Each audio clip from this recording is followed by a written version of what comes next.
ես ուզում եմ հարցնել պարգևատրությունների մասին կամ տեղեկություններ, որ արդեն ազգային ժողովի պատգամավորները ստացել են պարգևատրություններ, եթե հարմար եք գտնում, կարող եք հրապարակել դրա չափը բոլոր պաշտոնյաների հայտարարագրերը հրապարակվում են ամեն տարվա մոտարապես ամռան ամիսներին, կտեսնեք, ոչ մի գաղտնիք չկա։ Բայց հիմա ինչու չեք հրապարակում, օրինակ, որովհետև թափանցիկություն ենթադրում է, որ մի բան, չէ, որտեղ բարձր է ձեր հարցը, թափանցիկության պակաս լինում է այն դեպքում, երբ որ ինչ-որ բան չի հրապարակվում, ամեն ինչ կհրապարակվի, հանգիստ եղեք։ Պարոն Ռուբինյան, իսկ ներողություն հարցի շարունակում։ Ասեք, որ մոտավորապես մեկ աշխատավարձի չափով, մոտավորապես եթե թիվ։ Պարոն Սիմոնյանը ասաց։ Մոտավորապես մեկ աշխատավարձի չափով, բայց կարող են բոլոր 700 աշխատակիցների գումարեն իրար եւ ասել, որ դա աշխատական է, եթե դոլարի վերածեն ավելի հետաքրքիր ու լավ ռեպորտաժ կստացվի։ Շարունակեք, ներողություն։ Այլ հարցեր։ Ես ուզում եմ հարցնել ընտրությունների նախօրյակին, այսպես պետական ծառայողներին գնահատելու այս մեխանիզմ ներդնելը, արդյոք նրա մասին չի խոսում, որ դուք ընտրություններից առաջ որոշակի ակնկալիք ունեք եւ ոչ, որովհետեւ ընտրության նախօրյակին չի այդ նոր վարձատրության նոր մեխանիզմը ներդրվել է ամիսներ առաջ։ Նոյեմբերի ընտրության նախօրյակը, այդ անբարության պրոբլեմ 4 տարի առաջ է։ Օրինակ կան հակակոռուպցիոն փորձագետներ, որ կարծում են, որ դա պրոբլեմատիկ է։ Շատ լավ, կան նաև հակակոռուպցիոն փորձագետներ ճակերտների մեջ, որոնք ասում են, որ թոշակ բարձրացնելը նախընտրական կաշառք է, կներեք, բայց ես չեմ պատրաստվում մեկնաբանել աբսուրդը։ Այլ Պարոն Ռուբինյան, ուրեմն ատելության խոսքի դեմ քաղաքացիական եւ վարչական նոր պատասխանատվությունը հիմա մշակվում արդարադատության նախարարությունն է շրջանառության մեջ օրինագիծ ինչպես է որոշվելու որն է ատելության խոսք, որը չէ։ Ես տեղյակ չեմ նման նախագծի մասին, կներեք, երբ որ տեղեկանամ կարողանամ մեկնաբանել։ Պարոն Ռուբինյան, Ռոբերտ Քոչարյանը պոդքասթում անդրադարձել կատարել նաև իշխանության կողմից ստացած պարգևավճարներին, պարգևատրություններին, սրա մասին ինչ-որ մեկնաբանություն կանեք։ Կանեմ, ես կարծում եմ, որ Ռոբերտ Քոչարյանն եւ իր ընտանիքը պետք է դադարեն երկարացնել եւ պետք է առանց վիճարկելու 200 միլիոն դոլարը մուծվեն Հայաստանի Հանրապետության պետական բյուջե։ Թող իրենք դադարեն զբաղեցնել մեր դատավորներին, դատախազներին, փաստաբաններին եւ այսպես շարունակ։ Պետությունը իրենցից պահանջում է, դատախազությունը իրենցից պահանջում է բյուջե վերադարձնել ապօրինի ձեռք բերված 200 միլիոն դոլարը։ Թող առանց երկարացնելու բերեն մուծեն բյուջե։ Քանի տարվա պարգևավճար կլինի, պարոն։ Չգիտեմ, տարբեր հաշվարկներով մի քանի հազար տարվա։ Պարոն Ռուբինյան, դուք ընտրությունների Իդեպ այդ որ հարցնում եք, բան Ես պարգևավճարները, ես ունես կուզեմ, որ դուք այս բոլորդ, ովքեր որ ամեն անգամ հարցնում եք պարգևավճարների մասին, մի անգամ Քոչարյանին հարցնեք այդ 200 միլիոն դոլարի մասին, ես կուզեի լսել։ Կարող եմ Քոչարյանը իր ընտանիքի անդամներին նախընտրական կաշառք տվել, երբ որ այդ 200 միլիոն դոլարը կուտակել է, ընտրությունների բերան, տարբեր տարիների ընտրությունների բերան։ Բայց չեք ապացուցել, քրեական գործով չկա ապացույց։ Դե շատ լավ, դե կսպասենք ապացույցները կլինեն, էլի։ Բայց բնականաբար իհարկե ցանկացած լսող առաջին հերթին մտածել է, որ այստեղ որևէ ապօրինություն չկա։ Իհարկե, պարոն Քոչարյանը իր որդին Հայաստանի ամենատաղանդավոր բիզնեսմեններն են։ Իրենք 200 միլիոն դոլարը, իհարկե, այդպես ազնիվ։ Հա, օքեյ, ասում եմ սուրբ այդ մարդը։ Պարոն Ռուբինյան, ընտրություններից 2 ամիս առաջ դուք հանրությանը սպառնում եք պատերազմով, եթե դուք չլինեք։ Սա քաղաքական դաշտում մյուս դերակատարներն ասում են, որ դուք այս անգամ կրկին պատերազմի մասին եք խոսում առանց հիմնավոր պատճառներ ներկայացնելու, երբ որ օրինակ Փաշինյանն ասում է սեպտեմբերին կլինի։ Ձեզ համար օրինակ հիմնավոր պատճառը ո՞րն է այդ պատերազմի լինելը։ Դուք ինչ հիմքով եք դա ասում։ Եկեք նախ ուղղեմ ձեզ։ Եկեք նախ անալիզի ենթարկենք։ Ինչ է նշանակում սպառնալիք։ Դե ասում եք, եթե մենք չունենք պատերազմ։ Ինչ է նշանակում սպառնալիք։ Բառլարանային բացատրությունը սպառնալիք բառի ո՞րն է։ Երբ որ ինչ-որ մեկը մյուսին ասում է, եթե դու չանես սա, ես կանեմ կամ չեմ անի սա։ Մի բան, որ քո համար վատ կլինի, որ անեմ կամ չանեմ։ Համաձայն եք, երբ որ մենք ասում ենք, որ Հայաստանի Հանրապետությունը, եթե որդեգրի այն քաղաքականությունը, որը ընդդիմադիրները առաջարկում են, որպեսզի այն որդեգրի, դա անխուսափելիորեն բերելու է պատերազմի, այստեղ սպառնալիքի հետ որևէ աղերս չկա։ Մենք ինչ ենք ասում։ Նախ մենք ասում ենք, այս պահին պատերազմի հավանականությունը հավասար է 0-ի։ Ինչու է հավասար 0-ի։ Որովհետև Հայաստանը վարում է այն քաղաքականությունը, որը այժմ վարում է։ Եվ եթե ընդդիմությունը գա իշխանության եւ սկսի վարել այն քաղաքականությունը, որի մասին հայտարարում է, իսկ իրենք բաց հայտարարում են, իրենք հայտարարում են, որ համաձայն չեն այս խաղաղության պարամետրերի հետ։ Նրանք պատրաստվում են տարբեր կոմպոնենտներով այս խաղաղության ամեն ինչ վերանայել։ Դա բերելու է ակնհայտ եւ 100%-անոց պատերազմի։ Ինչն է այստեղ, ո՞րն է այստեղ սպառնալիքը կամ ինչը այստեղ պարզ չի։ Հաջորդը ուղիղ 1 տարի առաջ, բառացիորեն ուղիղ 1 տարի առաջ, երբ որ վարչապետ Փաշինյանը ասում էր պատերազմ չի լինելու, լինելու է խաղաղություն, այդ նույն մնդիմադիրները եւ մամուլը ասում են ո՞նց ես ասում, որ չի լինելու պատերազմ, լինելու է խաղաղություն, չէ լինելու է պատերազմ։ Հաջորդը 44-օրյա պատերազմից առաջ Փաշինյանի գործունեության ամենամեծ մեղադրանքը ո՞րն է։ Բոլոր ընդդիմադիրներ, ոչ ընդդիմադիրներ, լրագրողներ, հանրություն, ինչ են ասում, ասում են վարչապետ Փաշինյանը ինչու չեկավ եւ բաց չներկայացրեց իրերի դրությունը, ռազմական հավասարակշռությունը եւ այն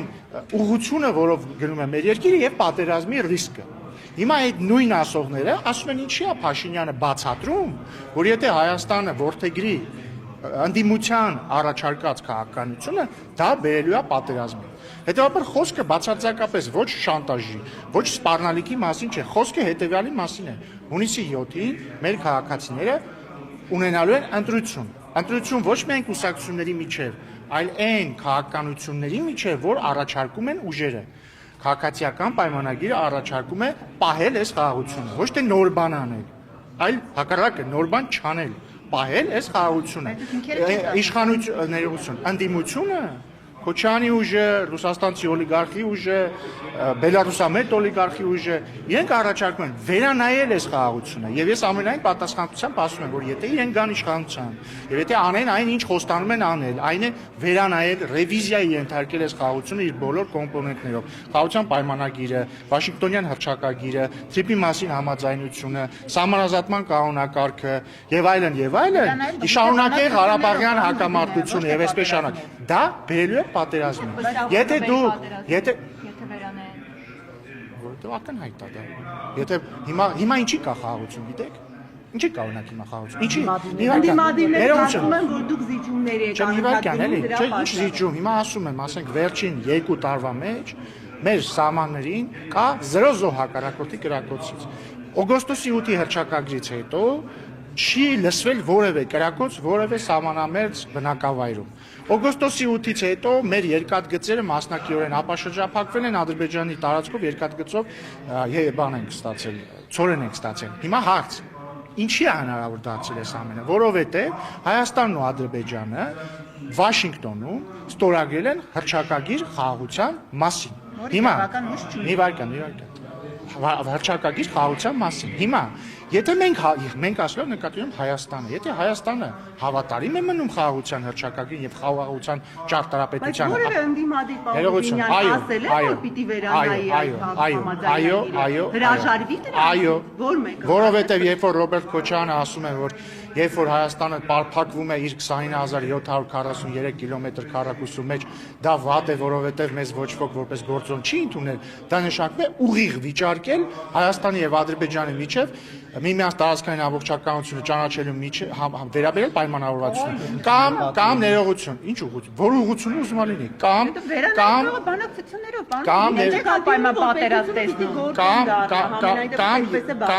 կամ երբ որ օրինակ Քոչյանի խմբակցությունից պատգամավորը ասում է Արարատը մերն է, Դադի վանքը մերն է, դա նույնն է, ինչ վիճարկել Հայաստանի եւ Ադրբեջանի միջև միմյանց տարածքային ամբողջականության փոխադարձ ասել է ուղիղ մերն է։ Հաջորդը ասել է մերն է, ասել է մերն է, ես իմ ականջով դա լսեմ, հաջորդը, երբ որ նրանք ասում են, որ թրիպի մեջ պետք է ներառել նոր կողմերի, երաշխավոր չէ, նոր կողմերի, դա նույնն է ինչ ասել, որ թրիպը չի լինելու, որովհետև թրիպը հայ-ամերիկյան բիզնես նախագիծ է, դու չես կարող պայմանավորվել, որ Այս ինչի հետ բիզնես նախագիծ ես անում, հետո երբ որ գա իմպլեմենտացիայի փուլը, ասես գիտես ինչ կա։ Եվս 5 կողմ ենք ներառելու, 5 կողմ, որոնց դու ատում ես, եւ որոնք ատում են քեզ, եւ որոնց հետ դու կանհամետեղելի ես։ Կամ երբ որ Արծիկ Մինասյանը, որը հենց հիմա ելույթ է ունենում, իմ այդ բանավեճում ասում է համանազատման սկզբունք չի կարող լինել Ալմա-Աթայի հռչակագիրը, այլ սկզբունքները պետք է լինեն այլ տարրեր, այդ թվում դեմոգրաֆիականը, դա նշանակում է վիճարկել խորհրդային միության փլուզման պահին առկա սահմանները Հայաստանի եւ Ադրբեջանի միջեւ։ Կամ երբ որ նույն Արծիկ Մինասյանը ասում է, որ եւ խորհրդային Հայաստանի սահմանները անարդար սահմաններ են, նշանակում ասում է ես այս սահմանների հետ համաձայն չեմ։ Եվ հետեւաբար այսին բոլորը կամ երբ որ ասում են Ղարաբաղի հարցը փակված չէ, դա նշանակում է նույն էլի կրկին էլի Արծիկ Մինասյանը ասում է Ղարաբաղյան հակամարտությունը չի կարող ավարտված լինել։ Հիմա այս ամեն ինչ որ դնում ենք մի կողմ, եթե իրենք անեն այն ինչ իրենք հայտարարում են, այսինքն վիճարկեն համանազատման սկզբունքները, միմյանց տարածքային ամբողջականության ճանաչման սկզբունքները, այնտեղ էլ ինչ կա Թրիփը եւ այսպես շարունակ, այսինքն ապաշրջափակման սկզբունքները։ Այս խաղաղությունը չի լինի։ Դուք էլ եք ԵՏՄ-ից դուրս գալիս, կարող է իշխանություն են դառնում, չէ՞ լավ։ Մենք ԵՏՄ-ից դուրս գալու մասին երբևիցե չենք հայտարարել։ Դուք նախագիծ ազգային ժողովի պատգամով լսում ա եղել, բայց մենք երբևիցե չենք քաղաքացիական պայմանագիր կուսակցություն երբեք, եթե նկատի ունեք 2015-ից առաջ։ Երբեք քաղաքացիական պայմանագիր կուսակցությունը չի հայտարարել, որ իշխանության գալուց դեպքում դուրս է գալու ԵԱՏՄ։ Բայց դրանից առաջ նախագիծ։ Դրանից եղել առաջ ելք դաշինքի նախաձեռնությամբ եղել է դրա վերաբերյալ լսում։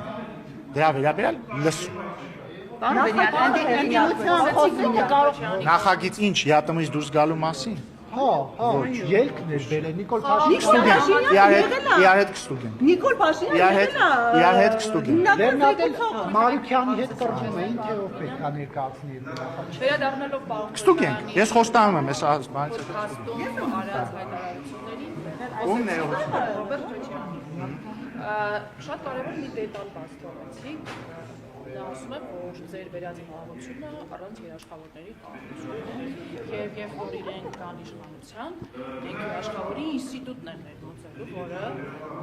կերաշխավորի խաղաղության հարատևությունը։ Իսկ ձեր վերած խաղաղությունը ընդհանրապես մեկ մարդու կամքից, այն է Ադրբեջանի նախագահի կամքից։ Ես ուզում եմ հիշեցնել, որ այն երաշխավորը, որին ուզում է ներմուծել Ռոբերտ Քոչարյանը, եւ իրականում Ռոբերտ Քոչարյանն էլ ներմուծել է այդ երաշխավորը, երբ որ երաշխավորում էր նոյեմբերի 9-ի հայտարարության գործունեությունը, դա եւ Ղարաբաղի հայերի անվտանգության երաշխավորներ, եւ որի հորդորով Ղարաբաղի հայերը վերադարձել էին Ղարաբաղ, այդ երաշխավորի աչքերի առաջ եւ թողտվությամբ Ղարաբաղում տեղի է ունեցել էթնիկ զտում։ Ռոբերտ Քոչարյանի ուզածն այն է, որ այդ նույն երաշխավորի աչքերի եւ հայացքի ներքո, ինչպես իրանք լուծարեցին Լեռնային Ղարաբաղի Հանրապետությունը, նենց էլ իրանք լուծարեն Հայաստանի Հանրապետությունը։ Բայց մենք դա թույլ չենք տալու նրանց անել։ Ինչպես թույլ չենք տալու ժողովրդի քվեով։ Իդեպ, ես համարում եմ նաեւ շատ տարօրինակ, որ ձեզնից ոչ ոք Ռոբերտ Քոչարյանին տեսնելուց, բայց չնայած նա դուք Ռոբերտ Քոչարյանին չեք տեսնում, Ռոբերտ Քոչարյանին տեսնում են մենակ իր համար աշխատող։ Դուք մեկ-մեկ տեսնում եք ներողություն։ Ես այսօր եմ բան ունեմ Այո, խնդրում եմ հարցրեք, պարոն Քոչարյան, այն որ հրապարակվեց այն ձայնագրությունը, որ դուք ռուսերեն լեզվով ասում եք, ես ձեր հորդորով եմ եկել Հայաստան քաղաքական գործունեություն եմ ծավալում, մի բան արեք դուրս գամ ես սրանից։ Մի հատ հարցրեք, էլի ում է ռողված դա։ Խնդրում եմ։ Հա, պարոն Քոչարյան, բացի այն զռալու մասը, խնդրում եմ այս հարցին էլ պատասխանել։ Ինչու՞ մի դեպ Քոչարյանի հետ ասածը Փաշինյանի վրա վերցնել, նա ընդհանրապես դիտում։ Բայց Փաշինյանը ի՞նչ է իր վրա վերցնել։ Բա ինքն է ուղ եթեր մտել եւ ասել հակադարձել, այո, դրա։ Ի՞նչ է հակադարձել, մարդուն առաջարկել է ստուգել մի հատ էշի զռոցը բերում է դիտումներ, թե չի դերում, բայց ասում եմ, եթե չի ուզում ես զռոցի մասին անդրադառնալ, խնդրում եմ, թող մարդը պարզաբանի, ում էր ինքը ռուսերեն լեզվով ասում ձեր հրահորդորով, ենթադրաբար եթե ռուսերեն էր խոսում, ուրեմն զրուցակիցը հայերեն չգիտի, էլի, ինչը մեծագույն կասկած է առաջացնում, որ զրուցակիցը Հայաստանի քաղաքացի չի եւ ազդեցություն ունի իր վրա։ Ում էր ասում, որ ես ձեր հորդորով մտել եմ քաղաքականություն Հայաստան, ով է ուղարկել Քոչարյանին Հայաստան։ Իդեպ գաղտնիք չէ, որ մինչև 2018 թվականը Քոչարյանը Հայաստանում չէր, եթե ես ճիշտ գիտեմ։ Ամենայն դեպս կյանքի մի մասը չէր անցկացնում Հայաստանում։ Ով է իրան հորդորել գա մտնի քաղաքականություն։ Սա հետաքրքիր հարց չի ձեր համար։ Դուք բոլորդ ինքնիշխանության պաշտպաններ եք, չէ՞։ Ազատության ռադիոկայանը հետաքրքիր չի սա։ Իսկ թվում է պետք է հետաքրքիր լինի։ Քոչարին ով է ուղարկել Հայաստան։ Կարող է նույն մարդն է ուղարկել, ով որ ռուսաստանցի օլիգարխին է ուղարկել Հայաստան։ Կարող է նույն մարդն է ուղարկել Հայաստան, որ Բելարուսամետ օլիգարխին է ասել մի հատ հիմա ժամանակն է նորից դու մտնես ընտրապայքարի մեջ։ Կարող է այդ բոլորը նույն մարդն արել կամ նույն մարդիկ կամ նույն ուժը կամ նույն երկիրը։ Կարող է այդ նույն երկիրն է պոտենցիալ երաշխավորը բաների։ Կարող է Հայաստանի Հանրապետության լուծարման երաշխավորը այն նույն մարդն է, ով որ Քոչարյանին հորդորել է մտնել քաղաքականություն։ Ինչու ուղիղ չեք խոսում, որ երկրի մասին է խոսում։ Դե չգիտեմ։ Չէ, բայց պիտի Որևէ վերսիա, եթե անկեղծ լինեմ, որևէ վերսիա չունեմ, փորձեք բարձել։ Չէ, պիտի դուք ասեք, որովհետև դուք եք Ասում եմ, ես վերսիա չունեմ, բայց ես վերսիա չունեմ, բայց ես վստահ եմ, որ դուք լրագրողները լինելով չափազանց անաչառ, անկախ, նույնիսկ Արմատ մեդիան չեք զլանա եւ ճշմարտությունը կգտնեք։ Պարոն Ռուբինյան, բայց Քոչարյանը այդ գործի շրջանակներում չեկա, որովհետև ոնց որ հայտարարեց 18, այդ որ քրգործ հարուցվեց իր հետ կապված 2018 թվականի գալը չեք ասում։ Դե գործ հարուցվեց, ինքն էլ ասաց ես փախնելու տեղ չունեմ, ամենայն դեպս երկրի մեջ այն դրած հայտարարությունում այդպես։ Ինքը արդեն մտել էր քաղաքականություն։ Դրա համար եմ։ Ինքը մտիկ հեղափոխության օրերին չեք հիշում, ասում էր իշխանությունը ճամպրուկ չի վերցնես տաս եւ այսպես շարունակ։ Արդեն քրգործից հետո էր հայտարարում։ Չէ, առաջ էր սխալ եք հիշում։ Հենց Սերժ Սարգսյանի հրաժարականից հետո, բայց Նիկոլ Փաշինյանի վարչապետը տրվելուց առաջ։ Լավ, պարոն Ռուբինյան, երբ քաղաքական դաշտում բանավեճը բերվել է այս մակարդակի, ով կարող է էշի նման զռալ կամ չգիտեմ, այլ կենթանու ձեներ անել, քարակոսը միրգ է թե կենտանի եւ այլն։ ԵԽԽՎ-ն մի քանի ամիս առաջ էր կոչ արել Հայաստանի քաղաքական դերակատարներին բանավեճերում լինել կիրթ, զուսպ, քաղաքակիրթ, բայց քարակոսի մասին, բայց ներողություն, քարակոսի մասին հարցի ո՞ր մասը կիրթ չի։ Չէ, ճանակում եմ հարցը։ Բովանդա եւ ասում էր, որ բանավեճը տարեք բովանդակային խնդիրների շուրջ, հա, Բայց Ժողովուրդ ջան, հիմա անդիմությունը ասում է մենք ուժեղ ենք։ Դրա ի՞նչն է բովանդակային։ Մենք էլ փորձում ենք ներողություն։ Մենք էլ փորձում ենք բովանդակություն գտնել այդ պնդման տակ, որովհետեւ քանի որ երբ որ իրանք ասում են ես ուժեղ եմ, կոպիտ ասած բիլակներն են ցնցում, ուզում ենք հասկանանք այդ պնդման տակ ինչ է դրած, ինչի են ուժեղ։ Ուժեղ են, որովհետեւ խելացի են, որովհետեւ անկախ են։ Ինչով են ուժեղ։ Օրինակ, չգիտեմ, ռուսաստանցի օլիգարխի մասին ինքն էլ չի ասում, ես ուժեղ եմ, որտեղ ինքը չի խոսում, վախենում է խոսա։ Երբ որ իր բարեկամները ասում են հոպարը ուժեղ է, հələ չհասկանանք ինչով է ուժեղ հոպարը։ Ես իրոք կուզեի, որ իր հետ նստեի, հարցնեի, պարոն Կարապետյան, ինչով եք դու դա ուժեղ, բայց չեմ կարող դա անել, կուզեի դուք նստեիք, հարցնեիք, բայց դուք էլ չեք կարող անել, որովհետև այդ մարդը փախած է։ Հիմա ես ինչ անեմ։ Նույնիսկ Քոչարյան ասում է ուժեղ եմ, ուզում ենք հասկանանք ինչով է ուժեղ։ Ուժեղ բանակցող է, պարոն Ռուբինյան։ Ինչով այդ ոնց է իրոք պատերազմ չի եղել։ Ժողովուրդ ջան, դա բելի ախր իրոք լսեք, այդ ներողություն էլի, եթե պատերազմ չի եղել, ընդ որում այդ բոլորն են ասում, էլի Սերժ Սարգսյաններ, Քոչարյաններ, Լևոն Տեր-Պետրոսյաններ, ասում են խաղաղություն էր ձեզնից առաջ, դուք եկաք պատերազմ հրահրեցիք։ Ժողովուրդ ջան, 1995 թվականից մինչև 2017 թվականը ներառյալ, այդ իրանց ասած խաղաղ ժամանակ 490 հոգի առաջնագծում սպանվել է հակառակորդի կրակոցից։ Դրա ի՞նչն է խաղաղություն։ Ի՞նչն է դրա խաղաղություն բացատրեք ինձ։ Օրինակ հիմա անդիմադիրները պնդում են, որ սա խաղաղություն չի։ Հիմա օրինակ 2025-26 թվականները նրանք անվանում են սա խաղաղություն չի։ 2025 եւ 2026 թվականներին հակառակորդի կրակոցից սպանվել է 0 զինվոր։ Իրենց իշխանության տարիներին, տեսեք, ես չեմ ասում եմ, որ մեր օրոք զոհ չի եղել, մեր օրոք պատերազմ ա եղել, 44-օրյա պատերազմ ա եղել եւ այլն։ Ես խոսում եմ 24 թվականի փետրվարից սկսած, այն շրջանը, որ մենք ասում ենք խաղաղություն է, իրանք ասում են խաղաղություն չի։ Սպանվել է 0 զինծառայող։ Իրանք խաղաղ տարիներին սպանվել է 490 զինծառայող։ Դա խաղաղություն չի։ Խաղաղությունը էս է, ու ընդհանրապես դա պետք է պահել, ոչ մի նոր բան պետք չի հնարել, ոչ մի նոր զիջում պետք չի, ոչ մի բան պետք չի, պետք է ընդհանրապես տեր կանգնել այս խաղաղության։ Պարոն Ռուբինյան, պարոն Քոչարյանը նման քանի անգամ այս հարցը իր Վերջին ոդքասթում երկրորդ նախագահն ասում է, որ եթե իրենք 21 թվականին այդ իշխանության, այսինքն Հայաստան դաշինքը ստանձնի երկրի կառավարումը, Արցախը սուպեր։ Իրենք 2022 թվականին չէին գնա Պրահայում այս անհետ հայտարարությունը չէին ստորագրի, որով նրա ձևակերպմամբ ամբողջ կոնֆիգուրացիան փոխվեց։ Խնդրում եմ ասել, ինչ կոնֆիգուրացիա է փոխել Պրահայի հայտարարությունը։ Ոչ մի, բայց նրանք իշխանության եկել են Ղարաբաղում 2023 թվականի սեպտեմբերին եւ նրանց իշխանության գալուց 10 օր հետո նրանք լուծարեն Լեռնային Ղարաբաղի Հանրապետությունը։ Մենք հիմա էլ թույլ չենք տալու իրանք իշխանության կան Հայաստանում եւ դրանից 10 օր հետո լուծարեն Հայաստանի Հանրապետությունը։ Իսկ լուծարման պլանը պարզ է եւ սևով սպիտակի վրա գրված եւ նկարագրված է Դաշնակցության տխրահարճակ 004 շրջաբերականի մեջ։ Ինչ է այնտեղ գրված։ Գրված է, որ արդի աշխարհի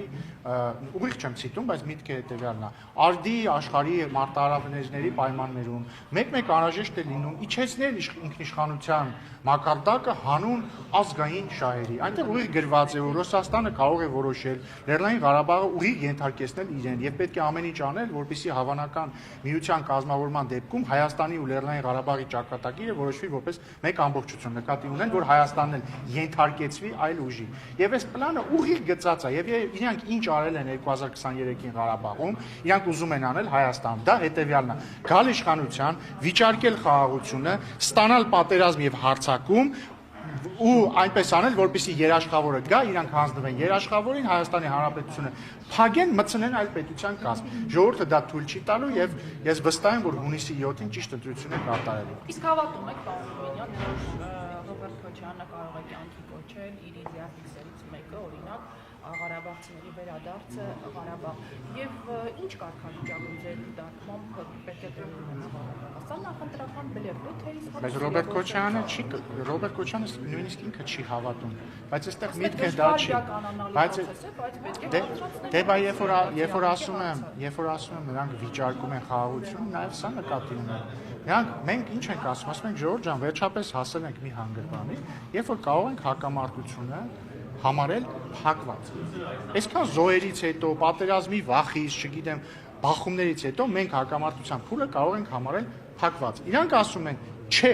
այս հակամարտության փուլը չպետք է համարենք փակված։ Իրանք ասում են, մենք պետք է շարունակենք Ղարաբաղյան հակամարտությունը։ Հիմա այս ուղիղ ասում եմ, եթե մենք շարունակելու ենք Ղարաբաղյան հակամարտությունը, չի լինելու խաղաղություն, լինելու է պատերազմ։ Դա նույնպես ընտրություն է։ Իրավունքին հետամուտ լինելը դա ձեր ասած տրամաբանության մեջ է։ Տեսեք, երբ որ ամեն ինչ կախված է նրանից, թե ոնց ես դու ինչ որ բան ձևակերպում։ Երբ որ դու ձևակերպում ես վերադարձի իրավունքը որպես քաղաքական պահանջ, որը պետք է դնի Հայաստանի Հանրապետությունը իր արտաքին քաղաքականության հիմքում, դա նշանակում է, որ ասում ես, որ Հայաստանի Հանրապետությունը պիտի ասի Ղարաբաղյան հակամարտությունը ավարտված չէ։ Ես այն շարունակում եմ։ Եթե Հայաստանի Հանրապետությունը ասելու է, որ Ղարաբաղյան հակամարտությունը ավարտված չէ, եւ ես այն շարունակում եմ, դա ավտոմատ նշանակում է չեղարկել այս խաղաղությունը։ Չեղարկել այս խաղաղությունը նշանակում է դուր բացել պատերազմի համար։ Եվ այդ պատերազմը չի ուշանալու։ Ինքը կարող է չլինի 1 ամսից, 2 ամսից, կարող է 4 ամսից չլինի, կարող մի տարուց չլինի, բայց ինքը անպայման գալու է։ Պարոն Ռուբինյան, բայց գուցե այս իշխանությունը, որի օրոք տեղի ունեցել պատերազմ, կորուստներ են ունեցել, գուցե այս իշխանությունը այլ հոգեբանությամբ է արկա խնդիրներին մոտենում, իսկ մյուսները, որ այդ ամենի միջով չեն անցել լրիվ այլ դիրքերից են կարողանում հարցին մոտենալ, չէ՞ կարծում որ սա է հենց բայց մյուսների դիրքից մեր երկիրը մոտեցել է, չէ՞ հարցին 3 տասնամյակ։ Այսինքն ինչ ուզում եք ասել, որ պատերազմը 44 օրյա, ասես մեկ օրում սկսեց, հա։ Դա 30 տարվա քաղաքականության արգասիքն էր, չէ՞ որը բերեց եկավ այդ։ Հիմա մենք ինչ ենք կորուստը, քան որ ձեր իշխանությունը։ Շատ լավ, առավել եւս, բա ով ավելի լավ գիտի, թե որն է պատերազմի ռիսկը։ Վախվորած եք գուցե դուք մոտենում, չգիտեմ այդ բառը ճիշտ եմ ասում, թե չէ, բայց գուցե sense կաշկանդված եք դուք խնդիրներին մոտենում դրանով։ Իսկ գուցե այդ բառը, որը դուք փնտրում եք, պատասխանատուն են, գուցե մենք պատասխանատու ենք մոտենում, գուցե մենք հասկանում ենք, որ պետք է չգնալ այն ճանապարհով, որը ակնհայտորեն տանում է պատերազմի, բայց ավարտելով էլի ամենակարևոր միտքը ոնակ, ես կրկին ուզում եմ հիշել 44 օրյա պատերազմը, Ժողովուրդ ջան, մի ամբողջ ժողովուրդ, այդ թվում մեր ընտրողները, այդ թվում ինքներս մենք մեղադրել ենք, որ մինչև պատերազմը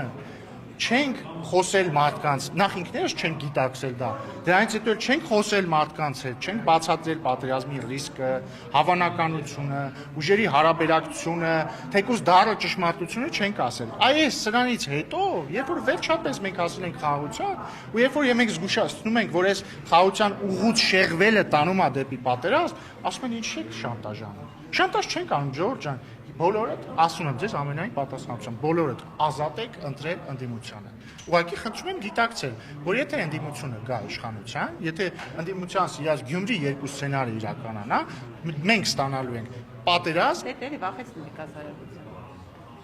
Իսկ եթե 44 օրյա պատերազմից առաջ գանք եւ ասենք Ժողովուրդ ջան, հիմա իրավիճակը տանում է անխուսափելի պատերազմի, դուք ինձ ասելու եք, դուք վախեցնում եք հասարակությանը։ Ասելու եք թե չէ։ Իվայկան, ասելու եք կար ընտրություն։ Կար ընտրություն, գնալ զիջումների թե չէ օրինակ։ Հա, չէ, բայց ինչ եք ասելու։ Եթե դուք բացատրեիք, հասարակությունը որոշեր ինչ ասել։ Դե բա հիմա էլ եմ բացատրում եւ գուցե ընտրական նախընտրական շրջան, դա շատ կարևոր դետալ է։ Բա դուք ընտրությունն եք որոշում եք խնդիրը ոչ թե ընտրության մեջ է ինքնին, այլ խնդիրը քաղաքական ընտրության մեջ է։ Եվ ինչպես 2020 թվականին կար քաղաքական ընտրություն, ինչպես ասենք, չգիտեմ, 98 թվականին կար քաղաքական ընտրություն, ինչպես 21 թվականին կար քաղաքական ընտրություն, այնպես էլ հիմա կա քաղաքական ընտրություն։ Ամեն ինչ ընտրություն է, ինչպես է Հայաստանը շարունակելու պահել իրեն։ Եվ մի վարքյան, եւ քաղաքական ուժերը ամեն մեկը տալիս է այդ ընտրության հնարավորությունը։ Մենք ասում ենք Հայաստանը պետք է շարունակի գնալ խաղաղության ճանապարհով։ Ընդդիմադիր ուժերը ասում են Հայաստանը պետք է կանգ առնի, փոխի ուղղությունը եւ գնա հակամարտության ճանապարհով։ Եթե դուք ուզում եք մենք գնանք հակամարտության ճանապարհով, ես որևէ խնդիր չեմ տեսնում։ Ընտրեք ընդդիմադիր ուժերին կգնանք պատերազմի։ Էտա շատ բարձ ընտրություն է, այստեղ ոչ շանտաժ կա, ոչ սպառնալիք կա, ոչ մի բան չկա։ Կարող եք ընտրել ընդդիմությանը, էլ չեմ ասում բան, որ դա կլինի ձեր վերջին ընտրությունը, որովհետև ընտրությունները նորից կսկսեն կեղծվել, բայց կարող եք ընտրել ընդդիմությանը, էլի կաշառակերություն բանը ամեն ինչ կվերադառնա, բայց Քոչարյանի 200 միլիոնը չի վերադառնա, կմնա իրան,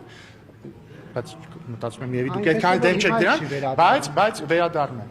Բայց ամենակարևորը մենք ստանալու ենք պատերազմ, Ժողովուրդ ջան։ Մենք էլի դուք էլի կտեսնեք իշխանականներ, որոնք խրոխտ կենացներ են խմում, որոնք ասում են, այս ինչը մերն է, այս ինչը մերն է, այն ինչը մերն է, կտեսնեք, ամեն ինչ կտեսնեք, բոլորը կասեն, ոչ, Ղարաբաղի էջը փակված չէ, քաղցր կենացներ կասեն մեր ղարաբաղցի եղբայրների ու քույրերի ականջներին, բայց արդյունքում մենք ստանանք պատերազմ, նոր զոհեր, նոր կորուստներ, նոր տարածքային կորուստներ, նոր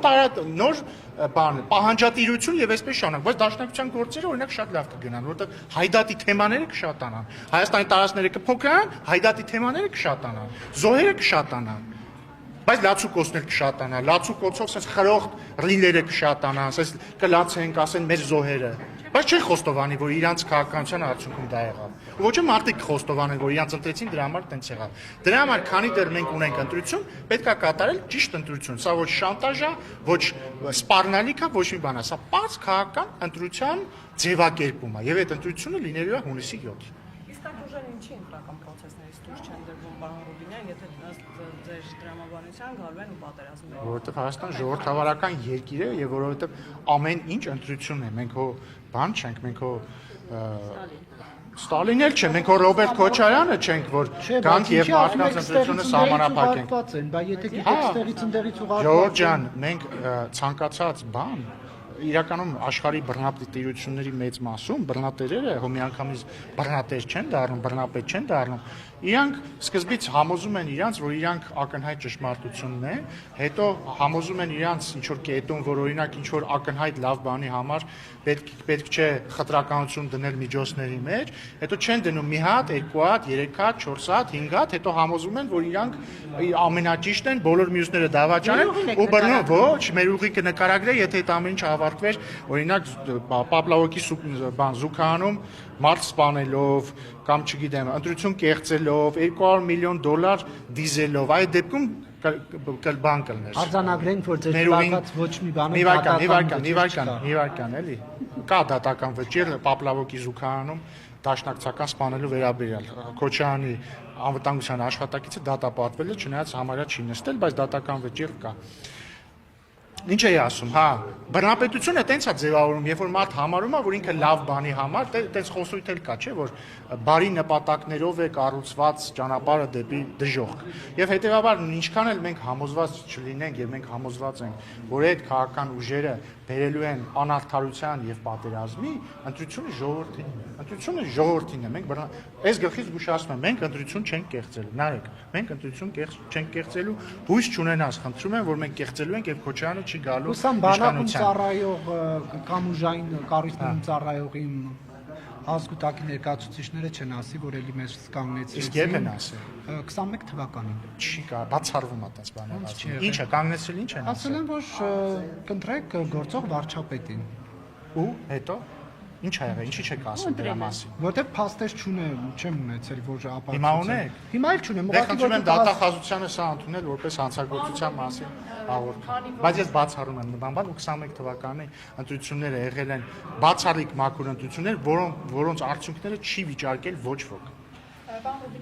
Բայց միտքս ավարտեմ, մենք չենք կեղծելու ընտրությունները։ Հենց որ հույս չունենաք, որ մենք կեղծելու ենք, որ իրանք չկան իշխանության, ես ձեր աչքերի մեջ տեսնում եմ, որ դուք չեք ուզում իրանք կան իշխանության, հենց որ արեք ձեր ընտրությունը։ Դուք պայծառատեսության հարցում շատ վատ եք, մի փորձեք ձեր ուժերը տալ։ Սպանության դեպքին անդրադարձակ Պողոսյանին։ Պարոն Քոչարյանը ոդքասթում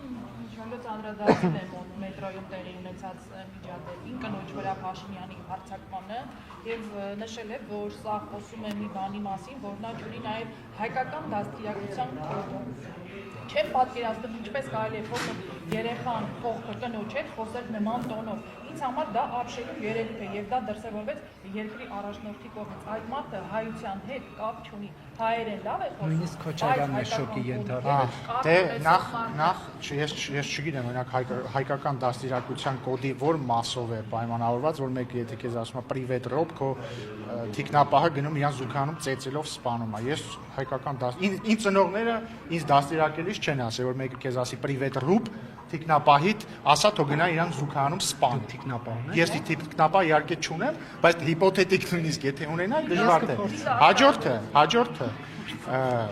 պետք է իմ կուրսեցին լինեք, որ փորձեք նարեք եւ դաշնակցական։ Գնացեք մտեք դաշնակցություն, դարձեք իմ կուրսեցին եւ փորձեք։ Եվ հաջորդը էլի հայկականության մասին է, էլի։ Այո, Փաշինյանը հայերեն լավ է խոսում։ Եվ այո, Փաշինյանը երբեք ռուսերեն լեզվով ինչ որ մեկին ձայնային հաղորդագրություն չի ուղարկել, ասելով, որ դուք ես ձեր հորդորով եկա մտա Հայաստանում քաղաքականություն, ինձ հանեք ստեղից։ Կրկին հորդորում եմ պարոն Քոչարյանին ասել,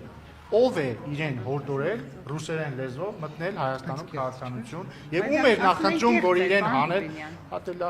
շատ լավ եկեք փորձակնություն անենք, այդ ինչի Արշակ Չակերտների մեջ Սրբազանի բանը ենթադրյալ տեսանյութը կտան փորձակնության, այս էլ եկեք տանք փորձակնության։ Ես առաջարկում եմ Ռոբերտ Քոչարյանին վերագրվող ձայնագրությունը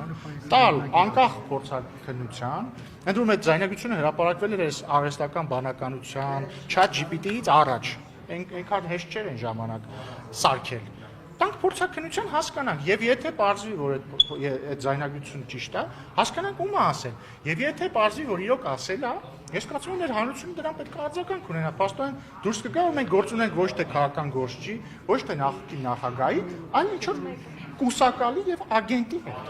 Իսկ ինչ են անում ագենտների հետ, բոլորը գիտեն։ Վերադառնալով կոդին եւ դաստիարակությանը։ Ինչ։ Դե ասեցի։ Համակարգիչ եք որ Չէ, ինչ շնորհակալություն հայկական մշտական Ես կարծում եմ, որ մարդկային դաստիարակության կարևորագույն մասերից մեկը ներողություն խնդրելու ունակությունն է եւ ես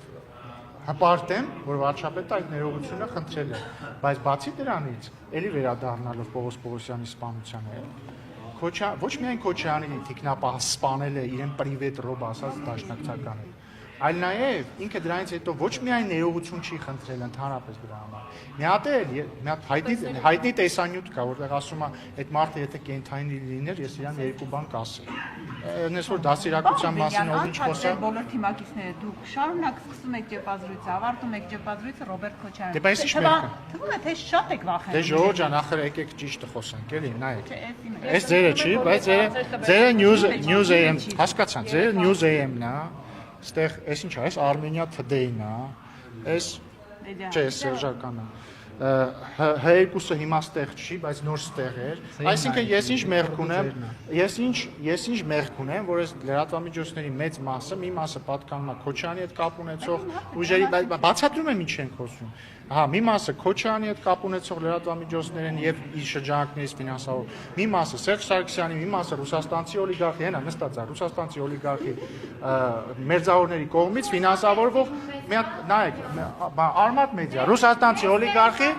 ներողություն էլի։ Հիմա պարզ է, չէ՞ որ դուք ինչ որ առումով նաև լրատվական ներկայացուցիչներն եք այդ քաղաքական գործիչների։ Հիմա գալիս եք այդ մարդկանցից եք հարց տալիս։ Ես ինչ մերկ ունեմ։ Ոչ, դուք եք Քոչարյանից հարցրել, դուք եք ընդդիմությունից։ Ես մեղավոր եմ, որ ընդդիմությունը։ Իդեպ ես առաջարկում եմ հետեւյալը, եթե մեր հանրությունը հոգնել է նախկին, այսինքն նախկիններից։ Լսեք, դուք չեք պատկերացնում ինչքան եմ ես հոգնել։ Եթե մեր հանրությունը հոգնել է նախկիններից, լուծումը հետևյալն է։ Այդ մարդիկ պետք է ստանան 0 քվե։ Մարդիկ օրինակ արդարացիորեն ասում են. Մեզ, ասում են Ժորժ ջան, բանա, ինչ հետաքրքիր է, այս ընդդիմությունը գալիս է ինչից խոսա, թեկուզ օբյեկտիվ խնդիրներից։ Ֆռում ասում եք, բա դուք այդ թալանչիներ։ Ասում են, սենց արդար չի ու ճիշտ են ասում։ Որովհետև դե հա, օբյեկտիվորեն դժվար է, մեկը ասենք եկել է իր խմբակցության կեսը ապօրինի գույքի բռնագանձման տակ է, իրանց խմբակցության չէ, իրանց ուժի ղեկավարը 200 միլիոն դոլար է իրանց պահանջում դատախազությունը, գալիս ինչ-որ բան են ասում։ Բայց մյուս կողմից, այո, դա սպանում է քաղաքականությունը, սպանում է բովանդակային զրույցը, բայց մարդիկ պետք է հասկանան, որ մենք չենք Քոչարյանին ընտրել, որպեսզի գա այստեղ խմբակցություն ունենա։ Սերժ Սարգսյանի ֆրակցիան մենք չենք, չէ՞ ընտրել, մարդիկ են ընտրել։ Հիմա որպեսզի հաջորդ շրջափուլը 26-ից հետո չդառնա մոտարապես նույնը, երբ որ կլինի, ասենք, մի քանի խմբակցություն, մեկը Քոչարյանի էլի տակ, մյուսը ռուսաստանցի օլիգարխի, մյուսը մյուսի կամ չգիտեմ, այլ օլիգարխի, պետք է այդ մարդկանց տալ 0 ձայն, պետք է ընտրել այն մարդկանց, ովքեր օրինակ նախ իրանց շահերի կենտրոնը Հայաստանում է, իրանք այլ երկրներ ինչ որ ձայնագրություններ չեն ուղարկում, ասում դուք եք ինձ հորդորել մտնել քաղաքականություն։ Պետք է մտնել մարդիկ, ում կապիտալն է Հայաստանում, ովքեր Հայաստանի քաղաքացի են, որտեղ դեսամարտությամբ Հայաստանի քաղաքացիները կարող են ընտրվել։ Պետք է ընտրել մարդիկ, ովքեր չեն վախենում խոսել։ Օրինակ, ռուսաստանցի օլիգարխը վախենում է խոսել։ Հասկանում եք, այդ մարդը վախենում է խոսել։ Ես ունեմ ենթադրություններ, իդեպ մի առաջարկ ունեմ։ Եթե ինքը վախենում է խոսել, որովհետև հայերեն նորմալ խոսել չգիտի, ես կարծում եմ բոլորիս համար ընդունելի կլինի, կամ ձեր համար չգիտեմ, իմ համար ես պատրաստ եմ այդ զողողությանը։ Թող ռուսերեն խոսի։ Եթե պարզվի, որ ինքը ռուսերեն էլ նորմալ չի կարողանում խոսի, այդ դեպքում չգիտեմ ինչ անեմ։ Այդ կներեք, բայց այդ